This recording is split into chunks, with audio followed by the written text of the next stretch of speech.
All systems go. Clear for liftoff.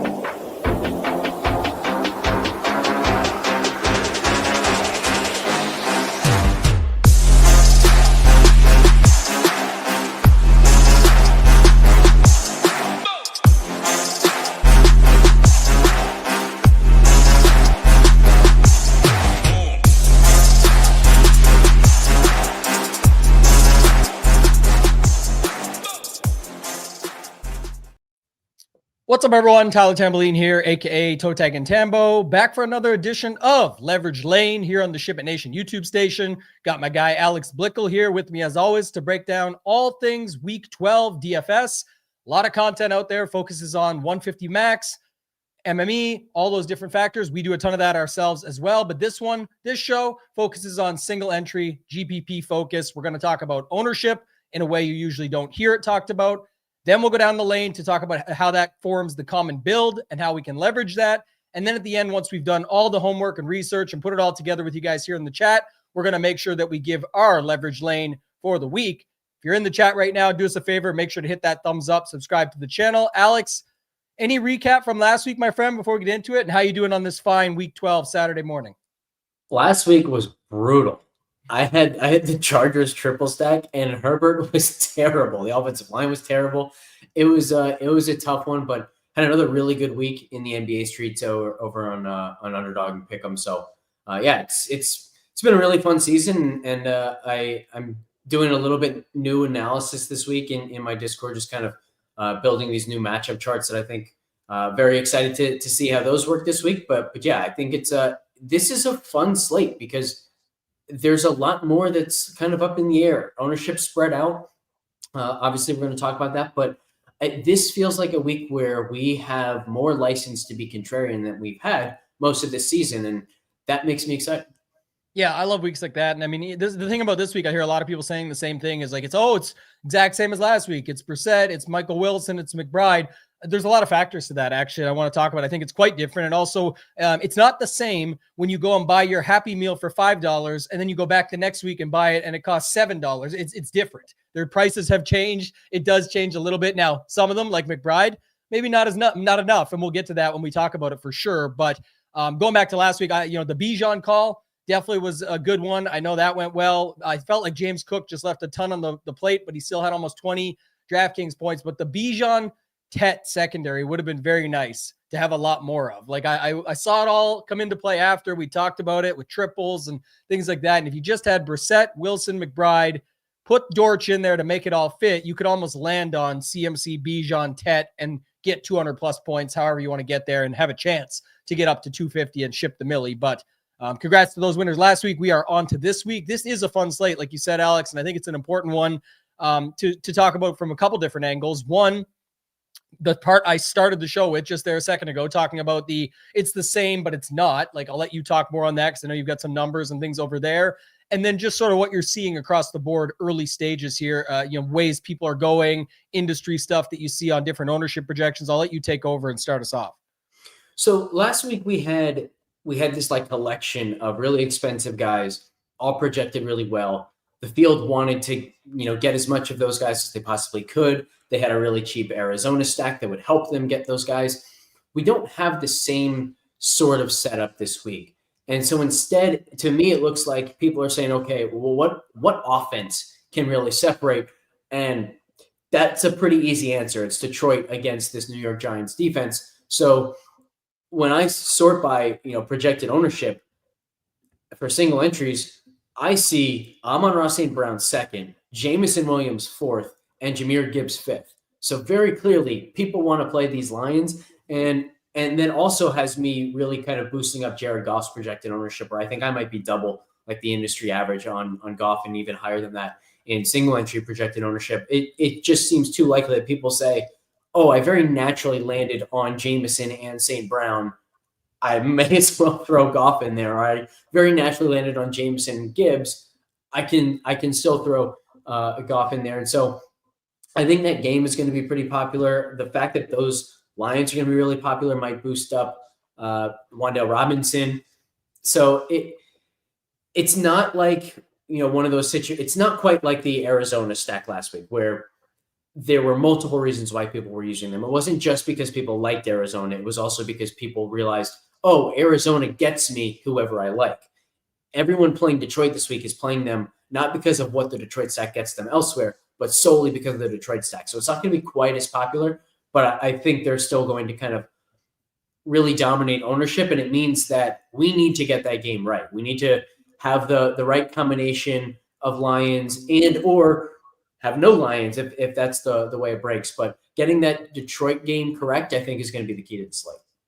I agree. And I also think it's funny because I think a lot of people coming in thought that was the sneaky spot. Like, oh, it's, if everyone's going to play Gibbs, I'm going to go to Goff doubles and triples. No, you're not. Because like Alex said, go look at the ownership. You can. I'm not saying don't. Obviously, they're scheduled to put up 30 points at home. I think it's a great spot, but just a tidbit, and it's not my leverage lane later. I'm just telling you right now, the leverage in that game is to play Montgomery and the Detroit defense, not the over. Like all the other stuff is getting owned. Alex just said it. 3 of the top 5 are the 2 receivers and Gibbs. There's ways to play Gibbs with Amon-Ra. Like you can literally play all of it together.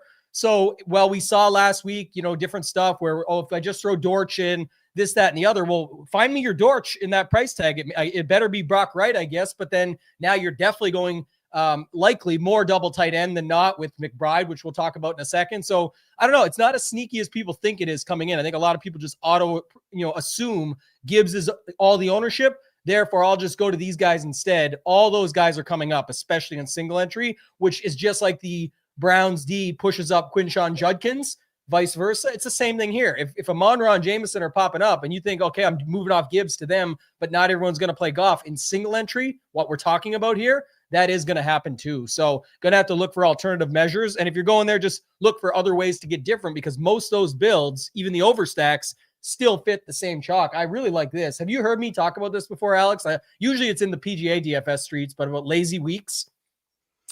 I've heard you talk about it, but I don't totally understand it. So I wanted to share it again. Yeah, sure. It's good to talk about. That's why I asked. Like, it's not even a real thing because obviously not everybody's lazy, and there's so many people that are grinding, every single day and going into all this stuff. But in PGA DFS, you get those weeks where people just don't pay attention. It's the off season. It's not one of the big signatures or majors. So they just take what all the podcasts say or what all the stats in the model say, and you get some insane ownership on some plays. You're like, holy smokes. Like obviously you've got GPP scores, things like that we can look at. We've got the stone. You can find that, the people that are digging in, but the lazy week means the grand masses, the majority of people. And I think this week, to go collect my man Kyle, his point is that what's happening, it's not like everyone's being lazy. It's just like there is some stuff like, it is lazy in my opinion, not actually like calling someone out or anybody in particular, just saying to say it's the same as last week. It's not. Like we just talked about so many ways that it can be different. It's lazy if you just say, okay, I got this. Now I'll just plug this and hope that it hits like last week.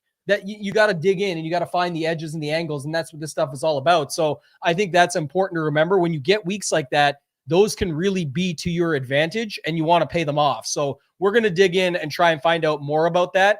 The other, I don't know if this is an elephant in the room or the thing that I want to address, I guess, is like Chase Brown, Emmanuel Wilson. I will say this, the more I thought about it, and I'll get your take too, but Jacobs is quoted now, he's on record yesterday, saying, if I'm not ready for this week, I should be back by Thanksgiving. To me, it's already been talked about. It's a short week. It's an important game. Why would they push him back? They're still in a great spot here with or without him. Like, to me, I don't know if that means you should play Wilson. I'm just telling you that is, it seems to me like I would suspect Josh Jacobs to still be out this week. So that does make for conversation. Do you have any thoughts on the Wilson spot, the Chase Brown spot? We're going to go do our usual roundabout, but just start there. Yeah. So my thought is I'm not that interested in either of these guys. Maybe Chase Brown if you're trying to play the New England side, because if they're trying to catch up, like if you look at the kind of targets that Jamar Chase has gotten this year, especially since Flacco has taken over, it's not the downfield stuff. Higgins has had more of the downfield stuff. Chase has had more like get the ball in his hands for an easy completion, let him do his thing after the catch, almost like an extension of the run game on a lot of those targets. I think a lot of those aren't going to a different receiver. Like they're not going to go to Yoshivas, for example. They're going to Chase Brown. So I think he could have such an increased role in the passing game this week that he is still viable against New England, but I don't think he's worth the 42% that we're projecting in single entries right now. And kind of the theme for both of these guys, I think, is when I play a running back, I want to be playing someone whose offense I expect to really thrive that day. And I don't see that from either the Bengals or the Packers this week going up against New England and Minnesota. So for that reason, I think I'll try and get more contrarian at running back. I said off the top, like this is a week where I think we have more license to be contrarian than we have a lot this season. And running back, I think, is the main reason why. Like one of the things I always say is it's not just about being right about who we play. It's being right about who we don't play.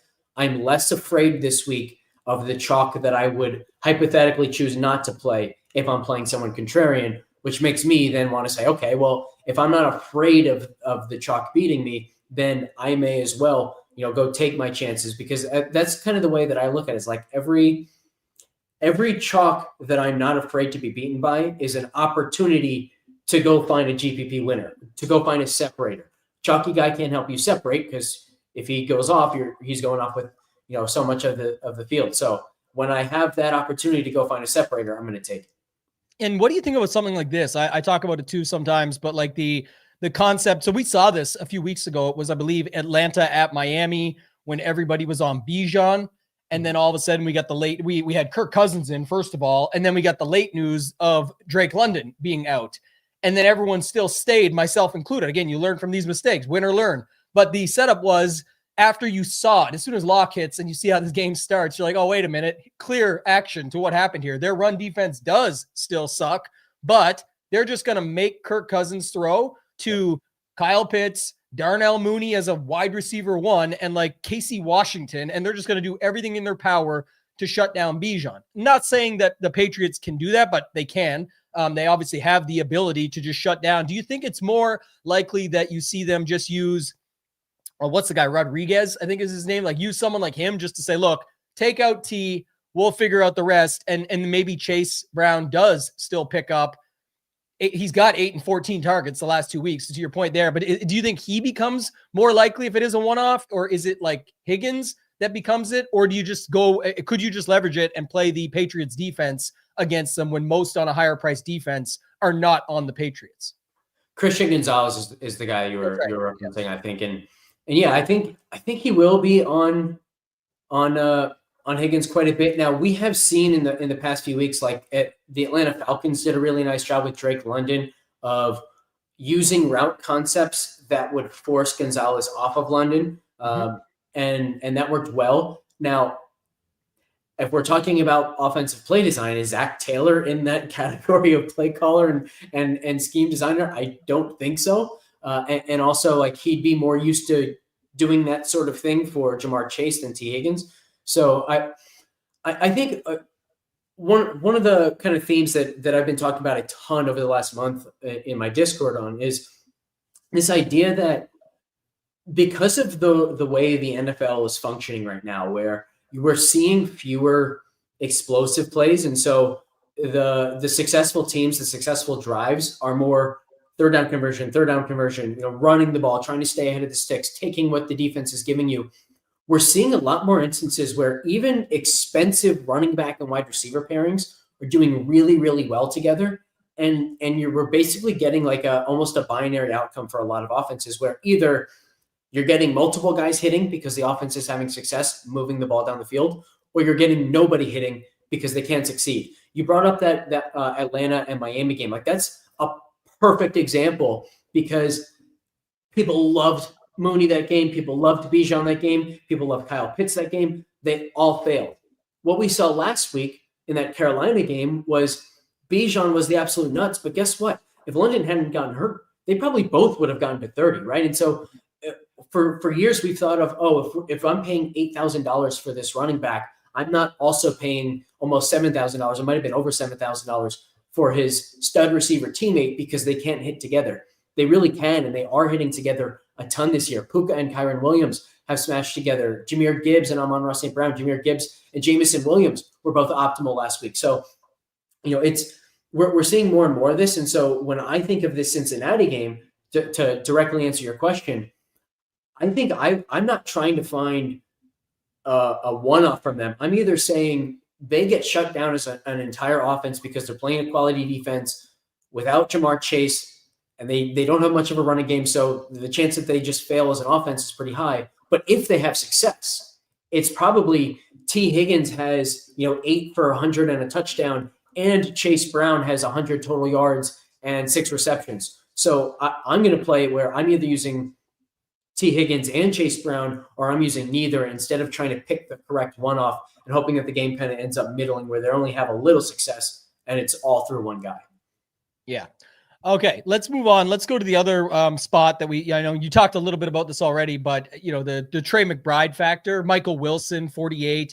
Trey McBride, obviously the biggest talking point, I think, right now, at least of the entire slate, because he's at a onesie position. You could play double tight end. I know that, but like just looking at it from that perspective, how are you handling the McBride spot? Because I know in the past when we've done like Puka at 7,300, it's, pretty clear stances from you where it's like, I'm going to figure this out. I'm going to put him in, figure this out around it, and then go from there. Is that sort of how you're thinking about the McBride spot? Because he obviously fits into pretty much any build, star, scrubs, balance, stackable, whatever you want to do. How are you thinking about him? And then if you want to lump Wilson in, we'll do that. And then we'll just do a quick roundabout and get to the next segment. Man, McBride is so hard this week. This decision is killing me because on the one hand, the matchup is phenomenal. Jacksonville has been really good for tight ends, and they've been the best matchup in the league for wide receiver ones. And part of what that tells us, because remember, one of the reasons why they're showing up as being bad against tight ends is because Brock Bowers scored 1 million fantasy points against them. He's their top option. So one thing that this tells us, just kind of in general about this Jacksonville defense, is they don't do a good job of taking away the opponent's primary option. They don't do a good job preventing the opponent from kind of doing what they want or getting the ball where they want in the passing game. And so that screams play Trey McBride. But I also have this thought of, I think Trey McBride in this entire Arizona offense is crazy, crazy inflated right now because they keep hitting in garbage time. They keep hitting where, McBride probably still would have gotten there last week just from when the game was competitive, but he went from, hey, that's a pretty good game to you needed to have him because of garbage time. The week prior, he hadn't done a thing until they were down literally 4 scores. Like literally over 28 points they were down before he started to do anything of any relevance. And so I'm kind of torn where I don't see Jacksonville building a large enough lead where Arizona gets into that, garbage time where the defense is just kind of sitting back and letting them throw those 12-yard completions to McBride over and over and over again. So I think he's overvalued by the market as a whole right now, but that might be canceled out by the fact that this is a really good matchup. So I think it's going to be really, really lineup based for me and just, does he fit? Do I have another tight end that I really like? Particularly, like, is there a tight end that I want in the stack that I'm using? If there isn't, I'll probably use McBride. If there is, I'll probably go with the guy in the stack. And what about Michael Wilson? I mean, the other thing is like Dortch last week was way cheaper. Michael Wilson, way cheaper. Michael Wilson does not need to get 15 for 185 this week to pay off his price tag, but obviously that was helpful last week. Dortch was a product of garbage time as well. Really, that last touchdown that went to him 17 yards, whatever. I mean, if he even falls at the 1, ifs and buts, I get it, but I'm saying if anything like that can change the game quite a bit. So I'll let you just talk a little bit about Michael Wilson. I'm actually pulling up one more thing I want to look at too, but go ahead. Yeah, I think Wilson was probably the guy who was least dependent on the garbage time run last week. Dortch was like almost 90% dependent on it. But I don't want to play Wilson here because I don't think I would have much interest in Marvin Harrison at $4,800. Like the quote wide receiver one in this offense just hasn't been that productive. The matchup is good enough for it, but man, I don't think that Michael Wilson is ever deserving of this ownership in what should be a pretty competitive game. So there's a very good chance that not playing Arizona burns me again. But if that's the reason that I failed this week, I'm okay with that because I don't want Michael Wilson. Yeah, the one thing I wanted to add on to it, and I talked a little bit on it yesterday with Mayo, but not everybody watches all the different shows across the week, so I'm definitely still going to touch on it and then get your take too, is part of that process is like the garbage time factor that you talked about is that it just made everything work. And when Dortch also doubled up with Brissett to get him to like 26 or whatever, it like really helped both of those two, which bolstered everything else. This week with the price increase, I definitely think, and especially when we get to segment 2 of how to leverage the common build, there is a possibility there will be people that play Brissett. He's going to be really it's still going to be popular to play all that. I'm just saying, I think you could also just play Michael Wilson and McBride without him this week and just hope that combo pack at that price tag gets you all those targets. And then Will he have the record for most balls caught in a game again? No. Seeing his jersey and his ball and everything into the Hall of Fame already is like, what? It's like, it is true. It's a definite thing. Got to give him credit for that. But it's like, it was in a huge loss. And all we care about from a DFS perspective is racking up the points. So we'll take them. But this week, I think you made a good point there. And I want to talk about that when we get to the common build. But before we get to the common build, let's just round about real quick. You talked about Goff ownership getting up there in small field. I think him and Brissett, right? Well, anything else at quarterback? Just quick mentions. Yeah, I think we'll probably talk more about this. But the Giants, I'm very interested in Jameis Winston. It's almost like the exact same script as Arizona last week. It's like we're almost projecting garbage time production from Jameis Winston and this passing game. I love Slayton again. 2 weeks ago, I was all over that Giants offense against Chicago. Dart, Slayton, Theo Johnson probably would have been the GPP winner that week had Dart not gotten hurt. Dart would have gotten up to like 35. Slayton was certainly going over 100. Theo Johnson might have gone to the 100-yard bonus.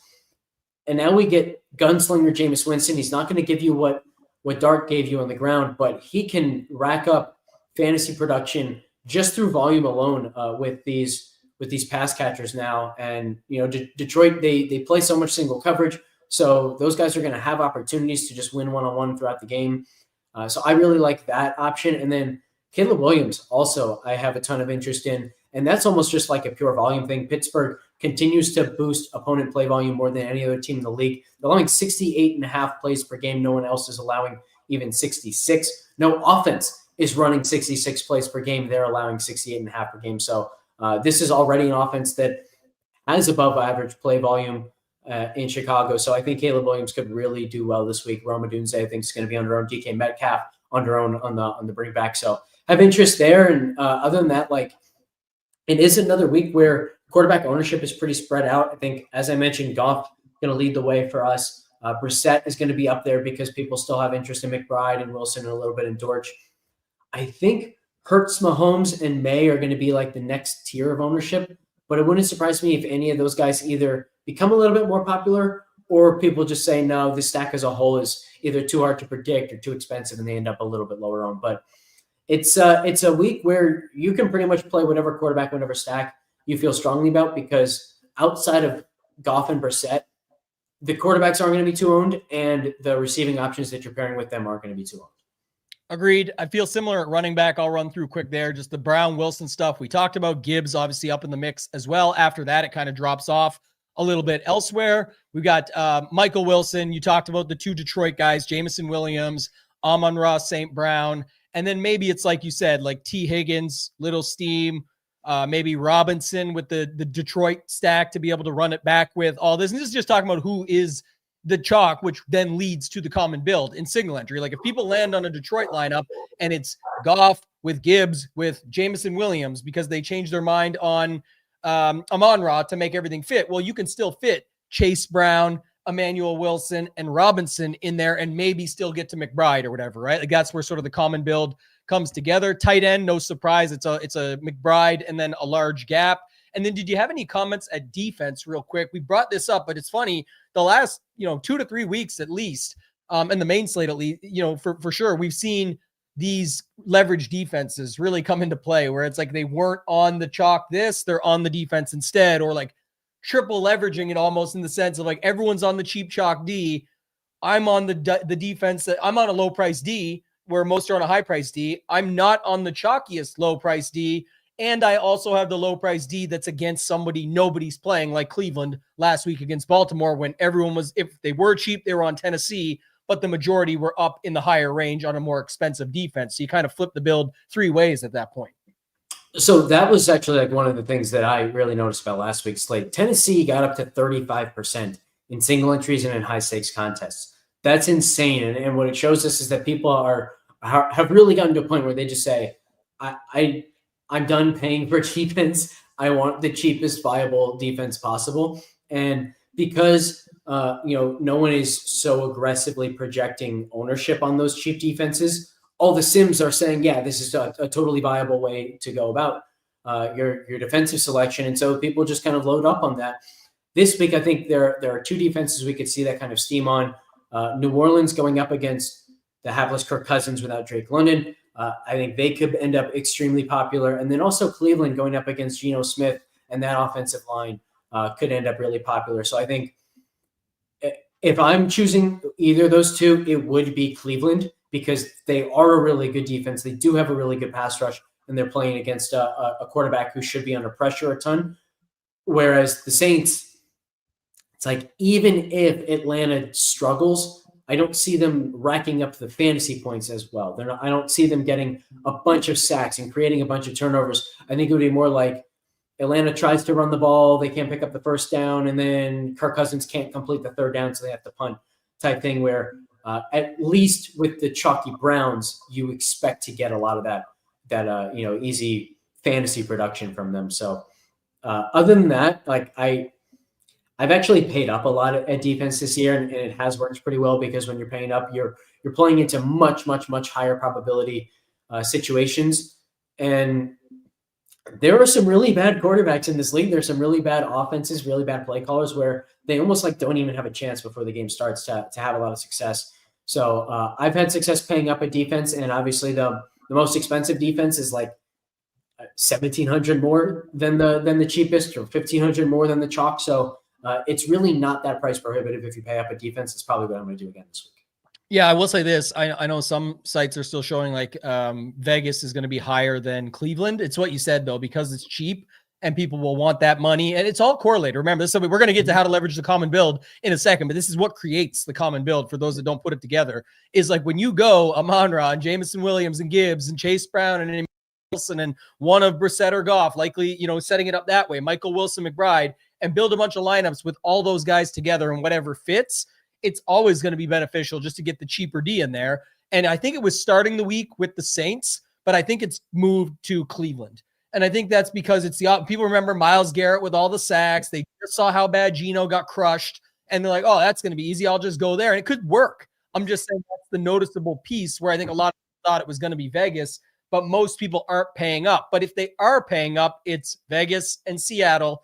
And that's what's interesting, because then you look for multiple different concepts. And one that stood out to me was what we talked about earlier with the Patriots. If anyone's going up there, they're going to Vegas below or to Seahawks above. I get it. But if you're not going to be on Chase Brown or any Cincy pieces, you could see that play out that way. And then the other one is the opposite side of the cheapest D that's popular this week. You can get cheaper defenses, like the Bengals are 2,200.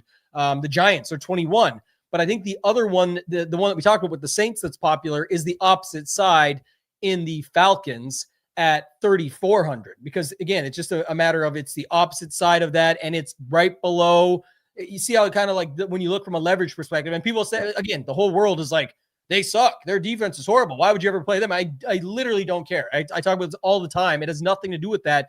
It's all about the game. If the other cheap D is New Orleans, and I'm not going to the other cheap D that's also popular in the Browns, then maybe I go up. But when you go up, one of the most popular expensive defenses is the Raiders. So right below them is the Falcons. You see how that works and how that all goes together? That's one of the key components. So if you ever land there or see that, I just put a video out, a clip yesterday on my X at ToeTagginTambo. When you see with Mayo, we're talking, I give him shit. Like, I tease him. He's one of my best buddies. It's like, man, we don't need to plug the defense in yet, because we need to see what we actually want in the lineup. This really pertains to single entry and hand builds. And once you put the lineup together, the defense can be anything, but it can also have a huge advantage or make a lot of sense in what you're building. You're like, oh shit, I didn't get Gibbs or any of these Detroit guys in here, but I landed on 2,100 and I got the Giants. Well, maybe that slows it down. Maybe they get you 8, but the biggest one, the best one, only gets you 15 or 16, and that 8 plays really well at 2,100. You just have no clue how it's going to actually play out, but you can build accordingly. Anything else you want to add on defenses, Alex? If not, let's talk about how to leverage the common build, because there's definitely a common build here that we're seeing. Yeah, I think let's just go to the common build, and where do you want to start here? Just kind of talking about the Detroit game? Well, yeah, I just want to see, and I know we don't always do this, and I don't want to put like the whole thing together just because the restrictions and all that type of stuff. I just want to see if, like, if we do the Chase Brown with Emmanuel Wilson, McBride, I'm just going to try and plug in like a few. I'm definitely going to go with your Jameson Williams piece. I think that's pretty common. I struggle to think that more people get to Amon-Ra than Gibbs if they can. You know what I mean? Just because Gibbs, wide receivers, where you're going to have to make up that money. And it's pretty tricky to see, I guess. Well, for one thing, like that decision is largely going to be made by whether or not people have Goff in the lineup. If they have Goff, they're going to pick Amon-Ra. If they don't have Goff, they're going to say, okay, well, I want them running the ball in from 40 yards out then, so let me go with Gibbs. That's what I was trying to find here as you said it, and it's pretty close to what you would expect to see. There's like a cash tournament build that you can get to. I won't give it all, but it essentially gets you Detroit guys, Arizona guys, Chase Brown, Wilson, and the concept being it's what you just said. It is interesting to look at this type of stuff to try and figure it out, because I think more do lean Brissett still, just because if you have Wilson and McBride for cheaper, it allows you to still get your Detroit pieces in there. So I don't know. Give me your thoughts on it and how you want to roll with it. But I think that's definitely just something I'm looking at quickly, is it does look to be the Brissett, Wilson, McBride stuff, and then get your Detroit guys in, get your chalk running backs in, and then land on one of those cheaper defenses. That's kind of how I see it. Interesting. So I see it the other way, where I think people are going to end up playing more Goff than they play Brissett, for two reasons. The first being, I think a lot of people are going to think that that's the more contrarian route, that by going to Goff, they're getting away from the chalk. And so I'm actually kind of, I'd almost have the urge to flip our ownership over at FTN if I saw people kind of catching on around the industry and putting Goff up ahead. Because I think part of the Goff scheme is going to be this like collective thought of, oh, I'm playing the sneaky guy. Like he shouldn't be 10%. And this is going to be awesome that I get Goff at 10%. Oops, he's 20%. Oops, he's 18%, whatever it ends up being, right? So I think it's going to be Goff for that reason. And then number two, people are going to be excited to play a Giants bring back as a one-off with Jameis Winston in catch-up mode. I don't think they're going to be super excited about playing a Jacksonville guy.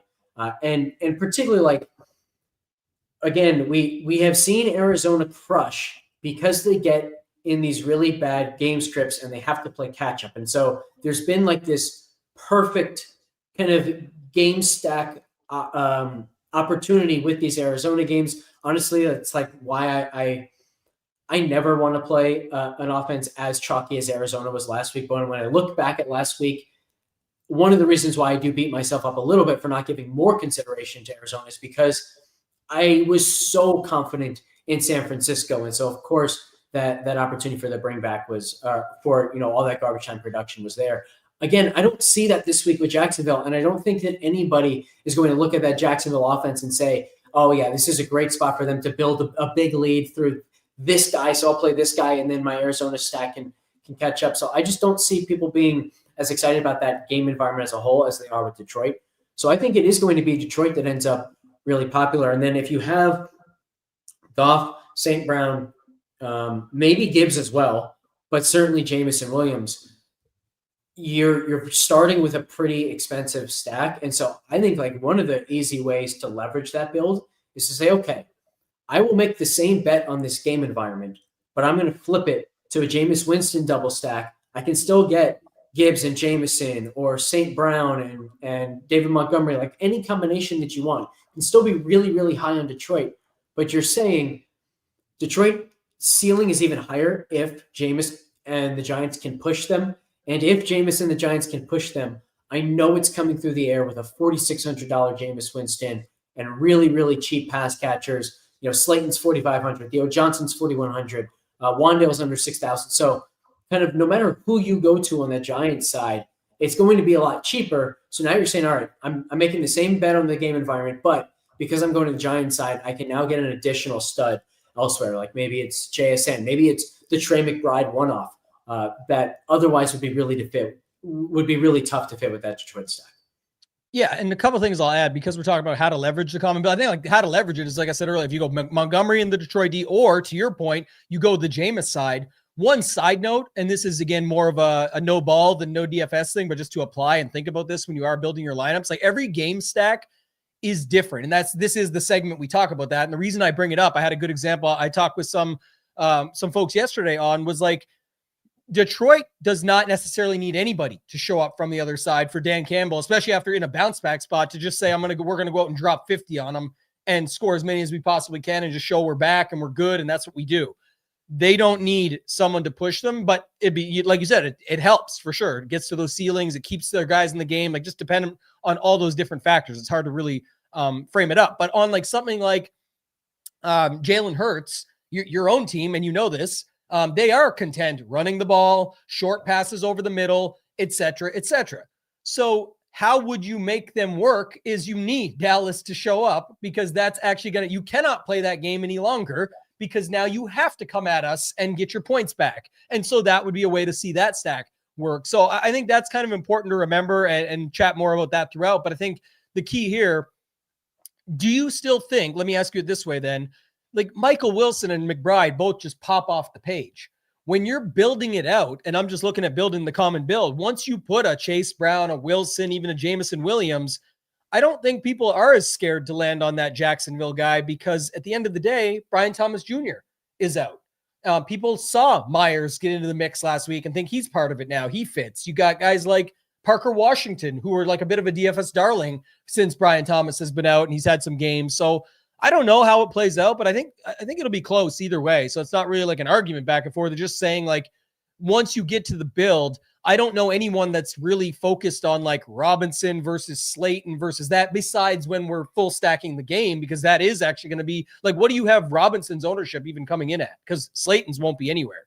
It's more about what you think Robinson comes in at.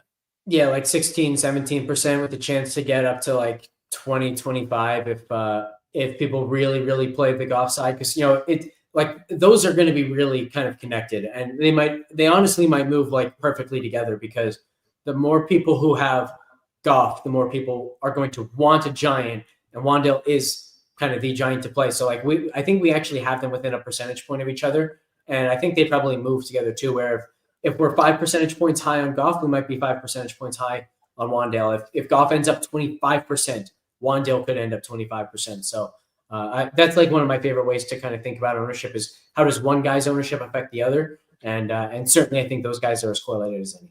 Very correlated, but I actually still have a side note on it again that I kind of a little pushback as well. I don't know if have you simmed lineups to look at that to see how they work out? Is it pushing a giant in? Because I will say this, the factor of slate dynamics, once you put Amon-Ra and Jameson in, not many people are running 4 wide receiver lineups, and most people are wanting Wilson for less than Wan'Dale. So it still affects it from that perspective as well. If you're going with the Goff stacks that include both wide receivers, it makes it a little bit tricky to fit Wan'Dale in. And like I said, if Wan'Dale gets up to that, it won't surprise me. Like the 15% is kind of where I got him in single entry, but I don't see Slayton getting moved up there. I don't see like anybody else really. My guy Hodgins, who I liked last week, I don't see him getting into the mix. So I don't know. It's interesting.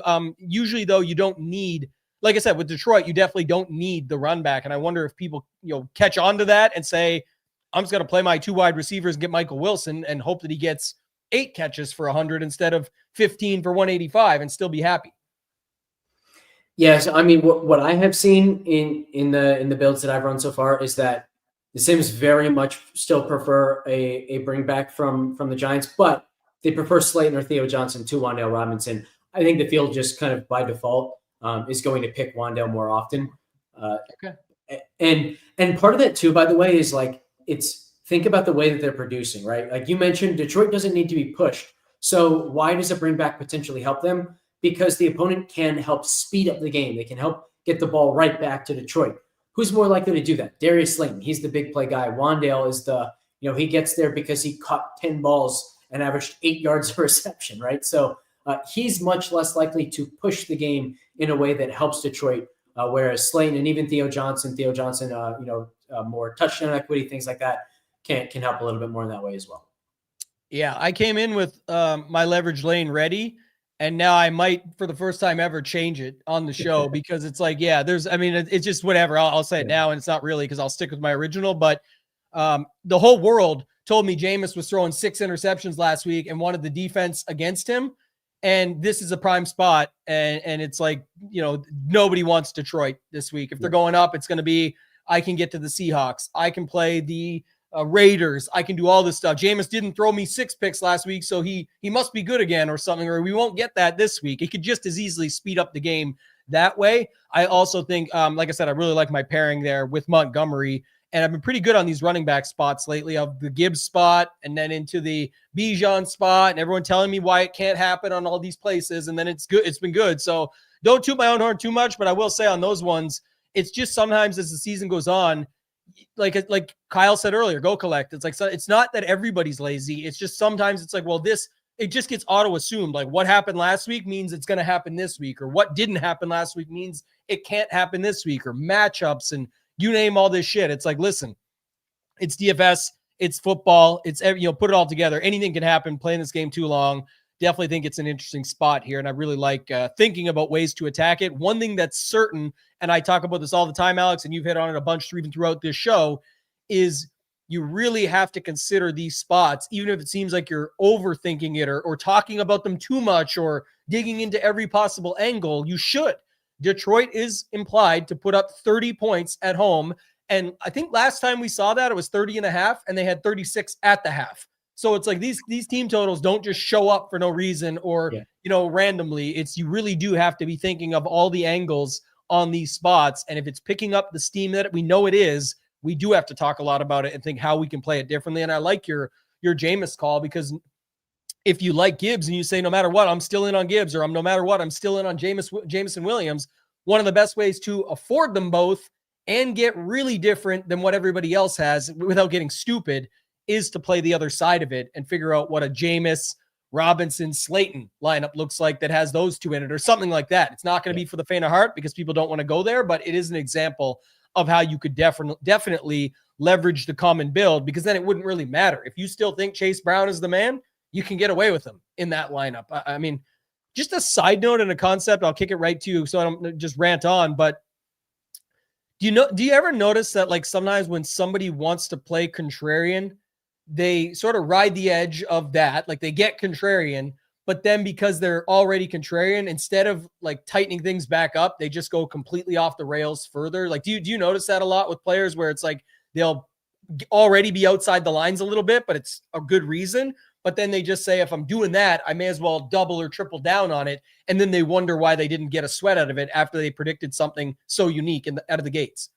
Yeah, that's something that I found a lot in the like conditional ownership stuff that I've looked at a lot this year and talked about in my Discord, where especially at the running back position, like people are very rarely kind of choosing their favorite chalk. They're either embracing all of the running back chalk or they're fading all of the running back chalk. It's like very, very binary in that way, where they're either accepting of it or they're allergic to it, and then under no circumstance are they going to play any chalky running backs. So yeah, I think that's a good point.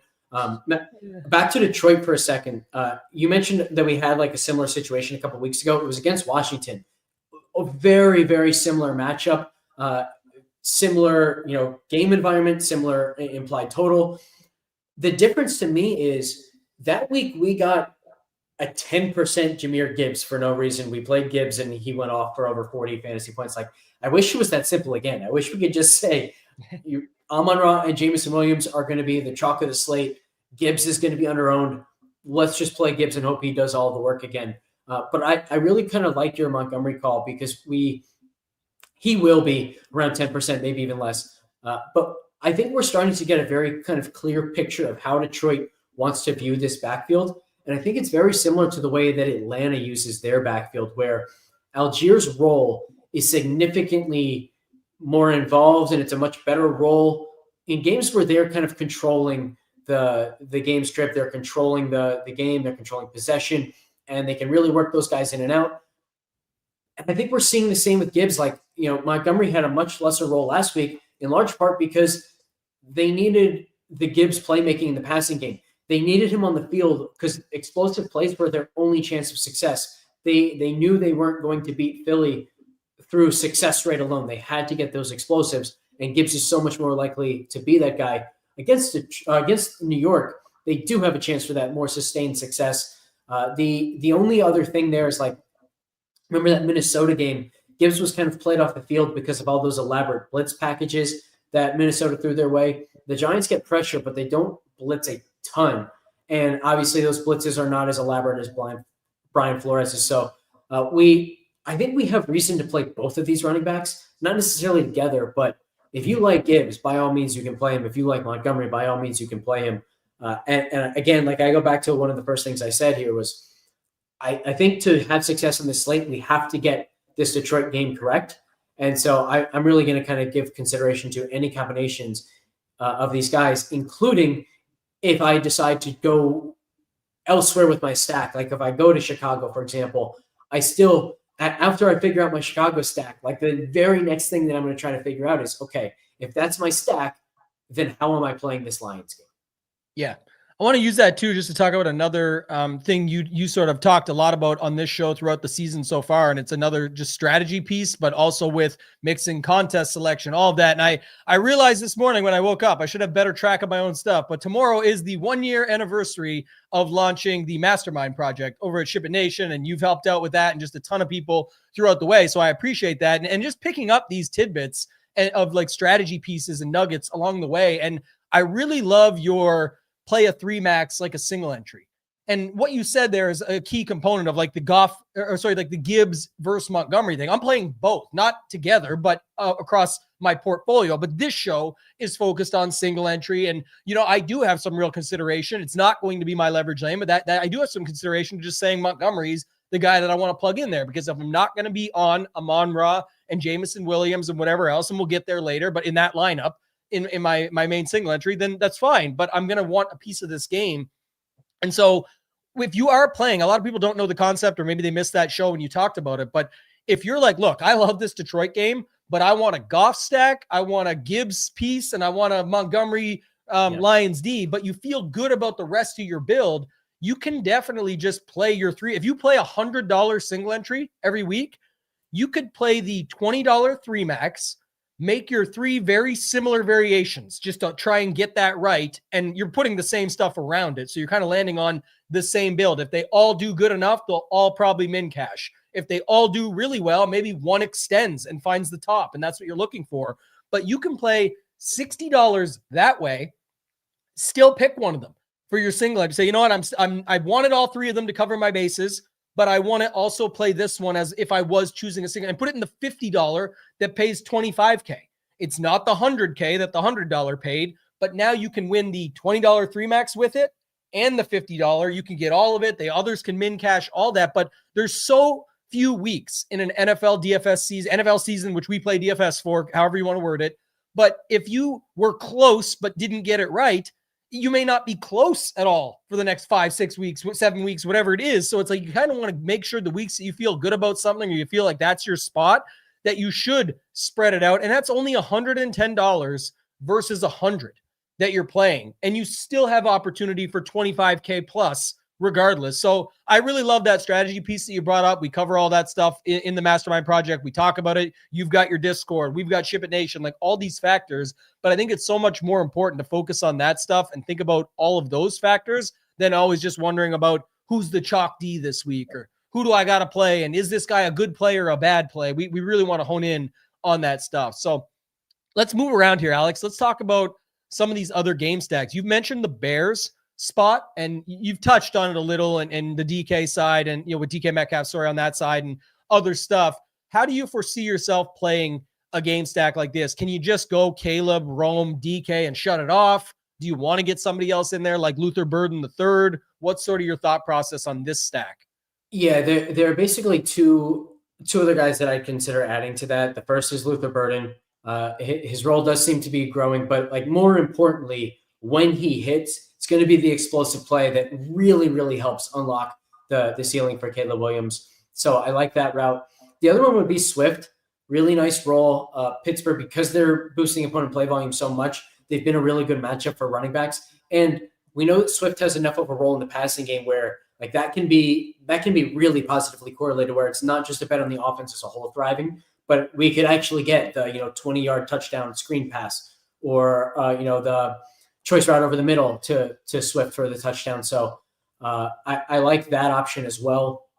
We mentioned the fact that like we don't think that running back is that strong this week. So if you're getting, let's say, 30 from Caleb and 25 from Rome, 20 from Swift might be plenty good. So you're still getting that added correlation. But if you're saying I only have confidence in Roma among the pass catchers, then maybe Swift is the better option there. Definitely bringing it back with DK Metcalf. The really interesting thing for Metcalf, and I think the reason why he's going to be so under-owned this week, is because he's had a string of matchups where people think it's a good matchup for him.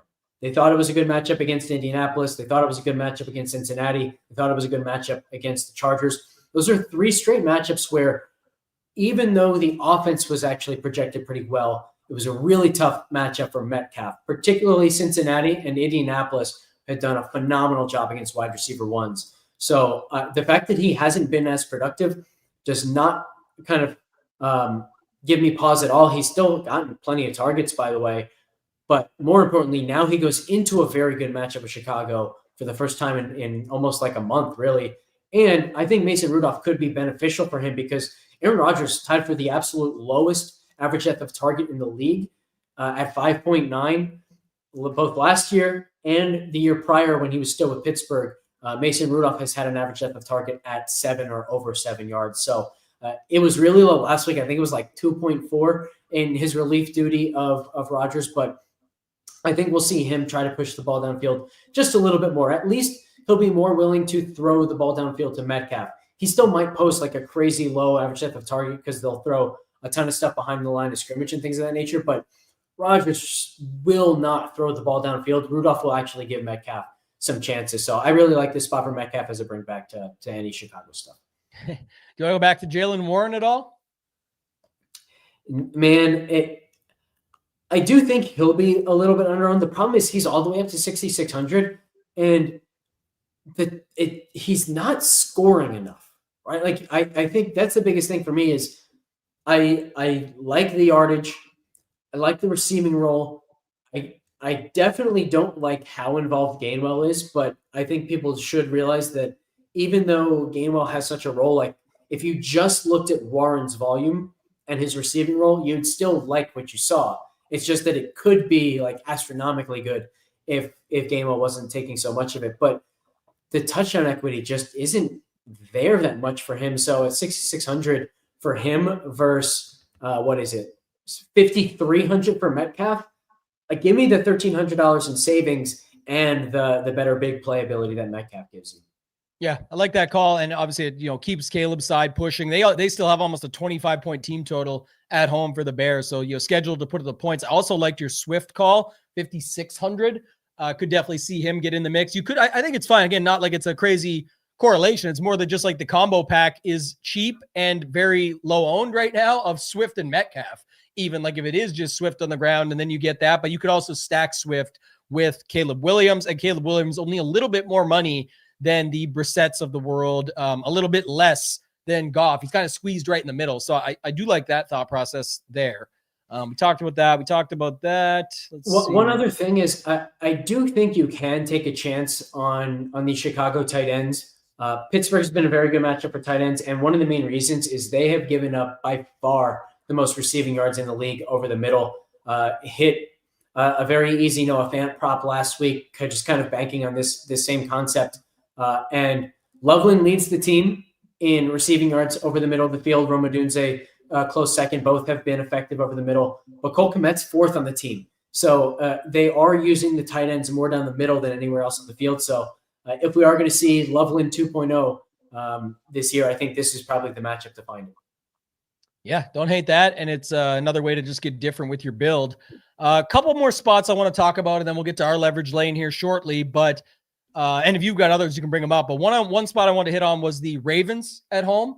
One interesting thing about that, again, well, it's very hard to predict who, what, why, when, where, etc. They're obviously my favorite team, but just noting it from all the fandom aside, it's not the same pricing, but kind of is of like a cheaper version of the Detroit stack. And they're also scheduled with the implied team total, I should say, at home of 29 points. So any thoughts here on stacking Lamar with Zay, Mark Andrews? Do you like Breece Hall, somebody on the other side? Anything in that game at all that you're interested in?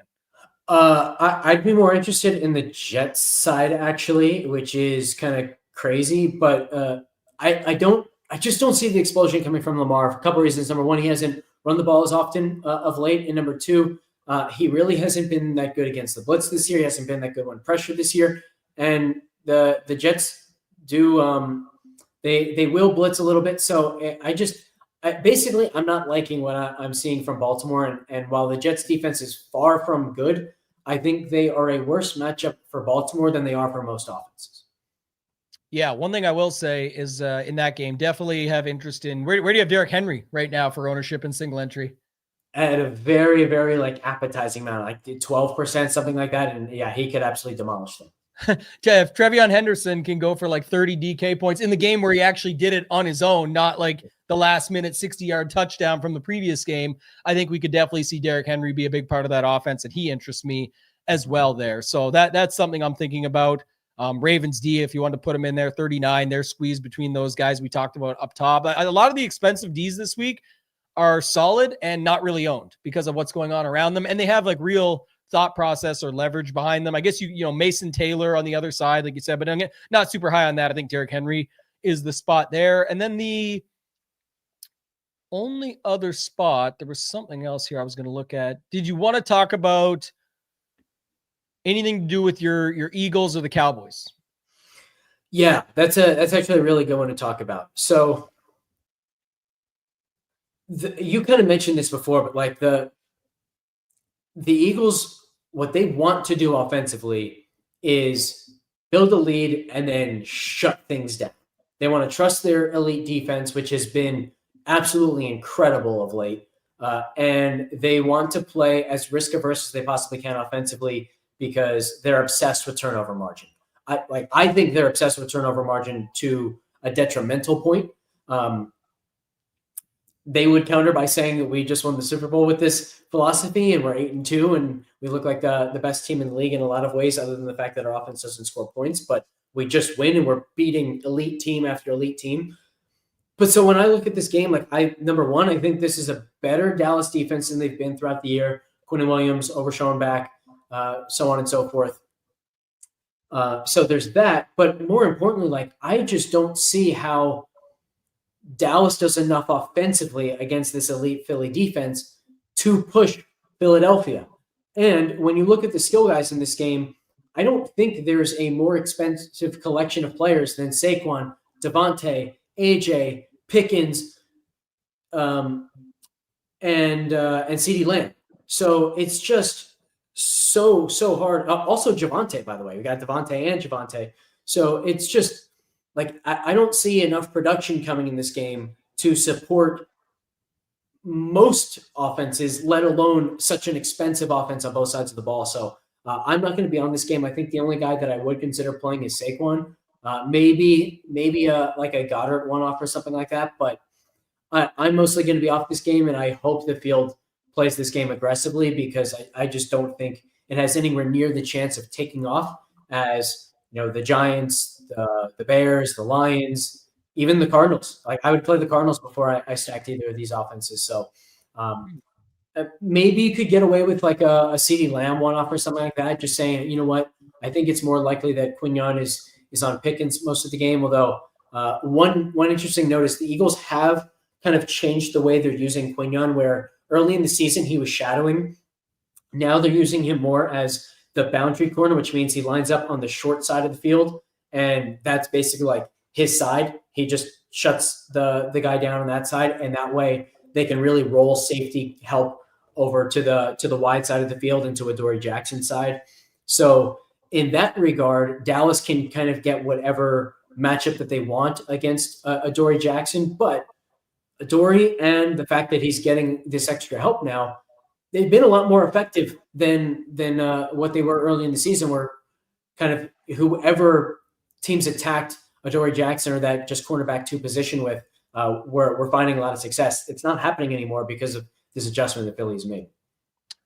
Yeah, well, that's going to be interesting then, because I will segue to my leverage lane of the week, and I'm going right here. So I know you're the Philly guy. I know you know what you're talking about, but at the end of the day, I would kick myself if I didn't go to if week 12, if you told me at the start of the season that week 12, we're going to be able to play $6,600 Hurts, $5,900 AJ Brown, and $5,600 Devonta Smith, who, by the way, people like him. So how do we get this solved? And you know the scenario. They have to get pushed. And then you can make the scenario make sense. Wait a minute. You said it out of the bye.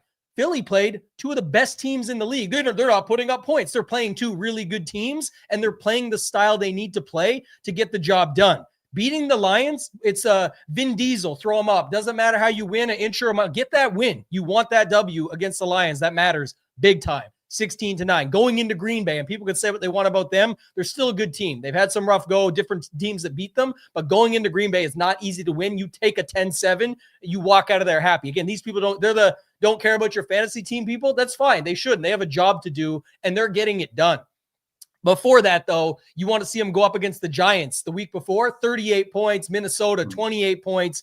I'm not sold that Dallas, did they get better? Yes, I'm sold on that. Did they get a better defense? Sure, they made big moves to get that better defense, but I'm not sold we know it's that much better when you tell me the proving point is they took down Geno Smith and the Raiders. Congrats to you. I think a lot of teams can do that. So my point is, I think we are going to know everything we need to know. The lineup's dead if we don't get the back and forth. So it's good news, bad news for you out there. And again, you're supposed to stay in your own lane. This is my lane. If you want to come with me, by all means. But I'm just telling you, I would be kicking myself if I didn't get involved at $6,600 Hurts when everyone wants the guys that cost more or less and the two less than 6K wide receivers. And I'm going to bring someone back because it makes it work. I just got to look at the full roster composition. So what I'm committed to is Hurts +2, and the 2 is going to be Brown and Devonta, but I'm playing enough. And in portfolio, it's going to be Goddard mixed in. He's a guy that can have 2 touchdowns.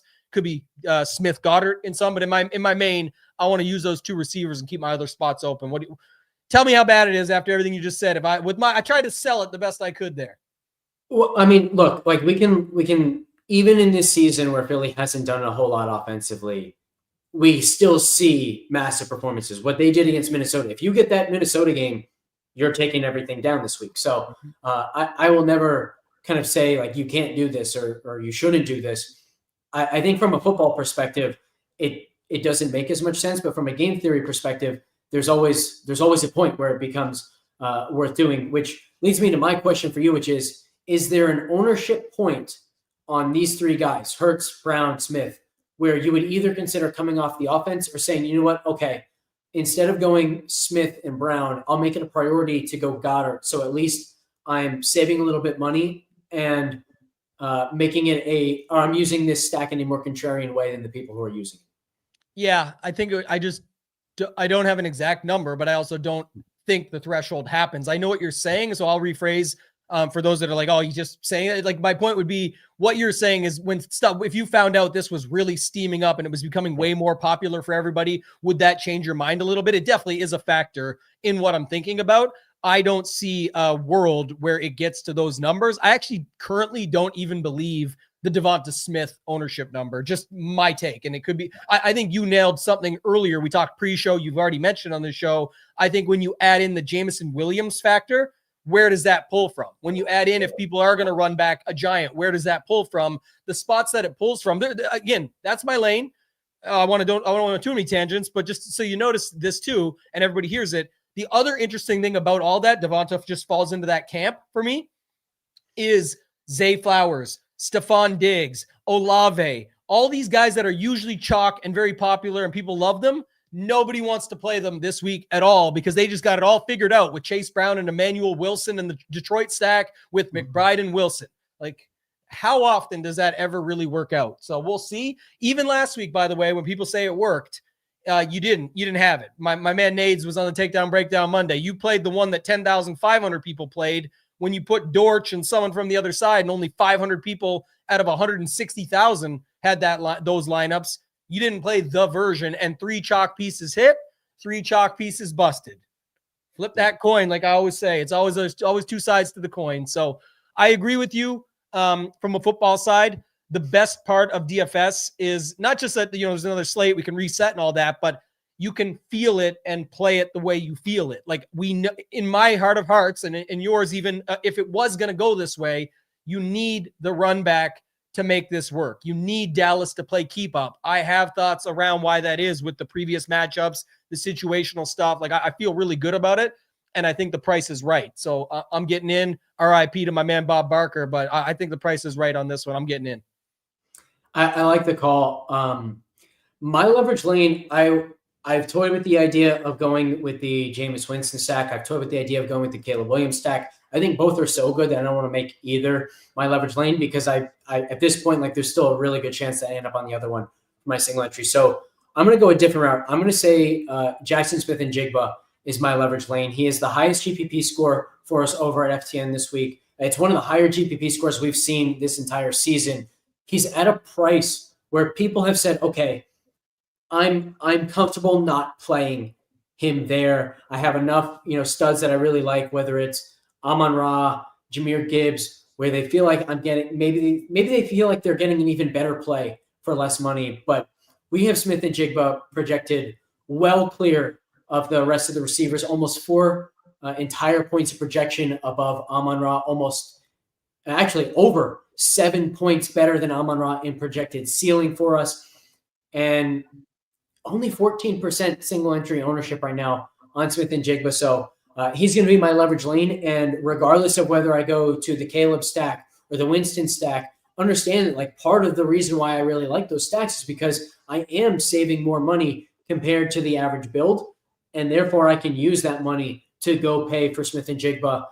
And by the way, that's not Smith-Njigba instead of any of those Lions. I can very, very easily do Smith-Njigba and Gibbs if I want to, Smith-Njigba and St. Brown if I want to, or Smith-Njigba and Bijan Robinson, and then fade both of those Lion studs, things of that nature. So there are a lot of options, but part of the reason why I think Smith-Njigba is so underowned is because I don't find him that price prohibitive.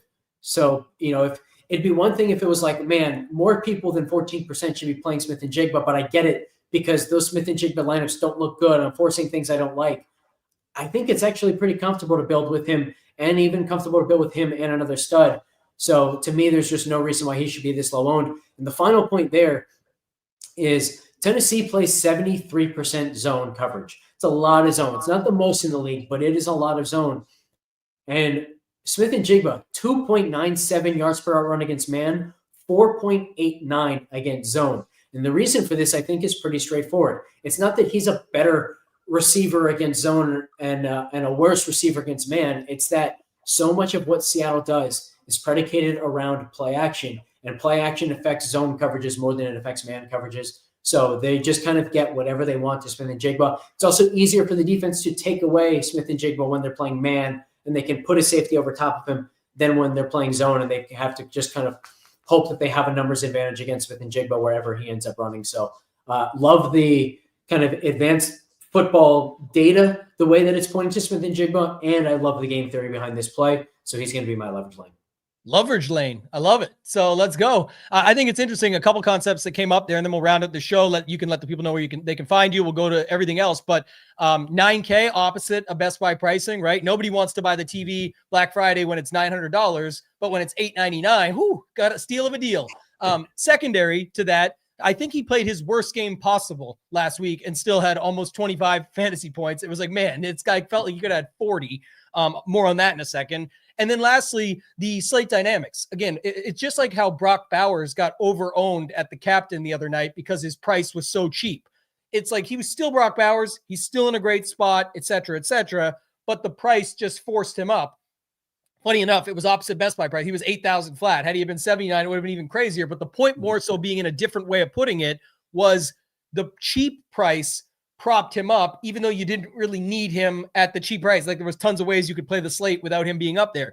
There's tons of ways to play this slate if you can just get over one of Gibbs or Amon, or at least you can actually play them both together. But if you can just understand that I'm going to make JSN one of my other studs as opposed to a second Detroit guy or another running back or whatever it might be, that's all you're doing. And there's so many stacks and ways to go that you can play them. Now, on that note, I'm going to kick one question back to you before we get out of here. What's your thoughts about the JSN explosion game and then putting it together with Darnold, or being like, damn, I was right on him, but I didn't have him with Darnold, and that's what you actually needed? I don't think he always needs Darnold, to be clear, but just to note it, if you see him have the 40-point game, what do you think that looks like for Darnold?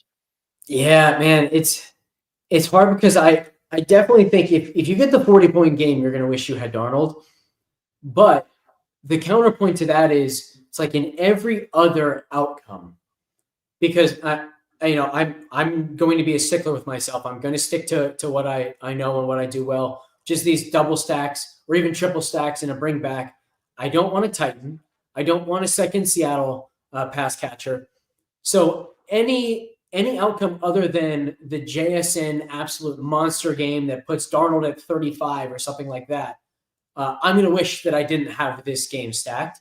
And so for me, JSN is fine as a one-off here. It would be different if Darnold was going to be 10% along with Smith-Njigba's 15%. And I felt like, okay, if I get the 15 or if I get the 40-point JSN performance, I'm going to be hurt by not having Darnold because there are going to be enough teams that also have Darnold.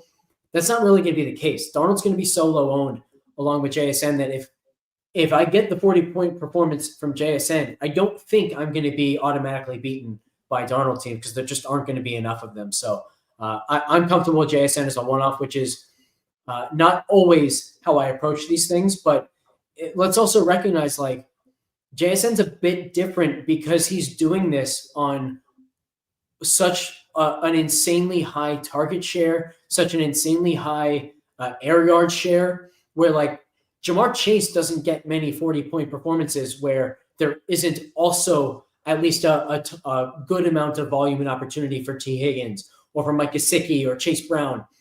We're seeing the smash from JSN where there's very little, if any, opportunity for any of the pass catchers. So I'm way more comfortable with the JSN one-off than I usually am. Excellent explanation there, because that's actually a version of what I was talking about earlier. Now to kind of just out it and say it was last week I saw some people that got to Bryce Young with Tet with Bijan as the run back, which I think in the end was solid. And obviously you had to get the career game out of Bryce Young, but that can happen. That's what we talk about all the time, any given week. But that was some of the lineups I saw where it's you already did that. And then they just went completely off the rails. It's they went too far off. You already had a 0.16% owned quarterback and you got his career outcome, but then you didn't plug the good plays, quote unquote. After that, to your point, you would have never needed, you didn't need it. You didn't even need Josh Allen at 47 unless you were playing for the optimal. The winners of all the tournaments had the Brissett triple stacks with the run backs. So go ahead. It looks like you're going to add more. And then after you're done, you can also let the people know where they can find you before we get out of here for today's version of Leverage Lane for week 12.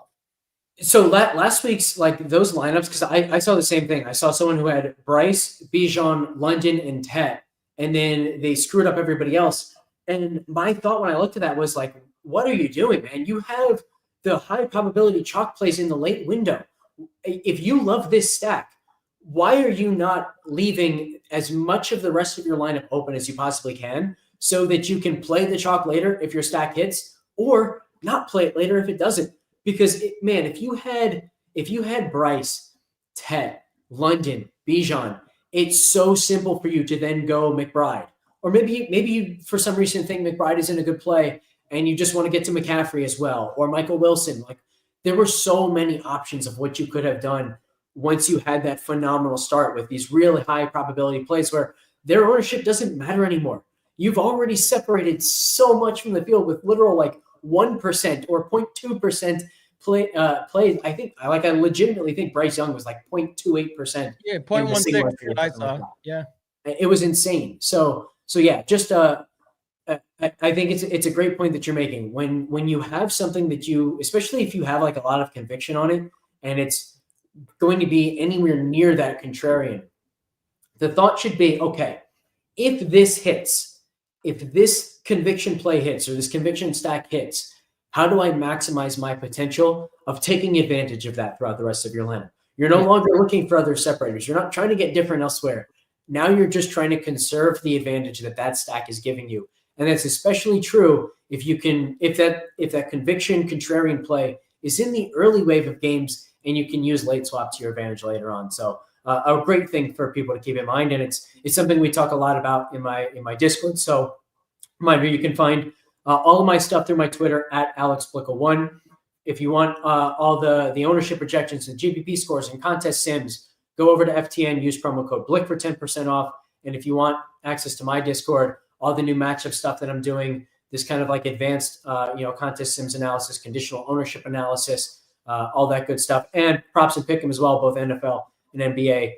You can use promo code LEVERAGE for 10% off forever. that you're with me there in the Discord. So check me out over at Twitter.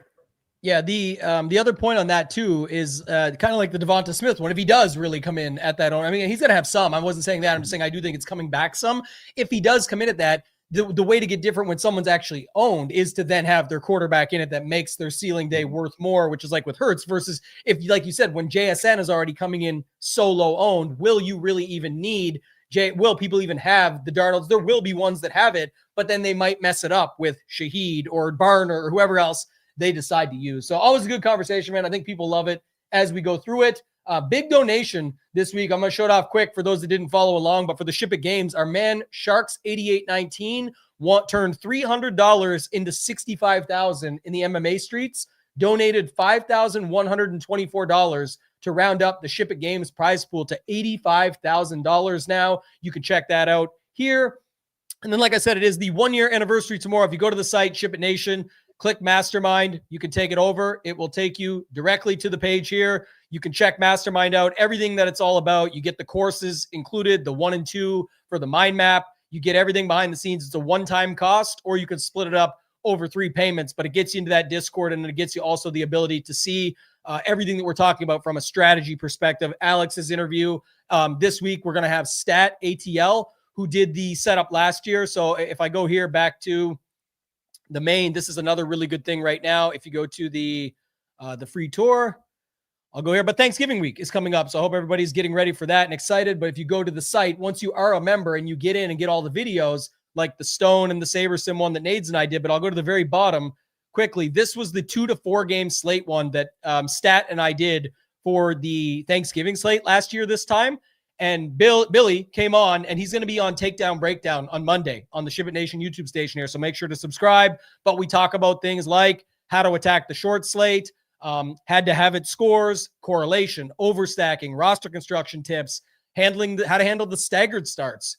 So just this one course alone is going to be solid and worth a bunch. There's 60 courses like this. There's 3 courses on top of it. So check it out. Go to shipitnation.com/mastermind. The link is down below. Alex, appreciate you, man. Good luck this week. I think it's going to be a really fun slate. We've got some good angles of attack. Remember, guys, to leave your leverage lane in the comments below. Hit that thumbs up and make sure to subscribe to the channel. For Alex, for myself, ToeTagginTambo, let's ship it.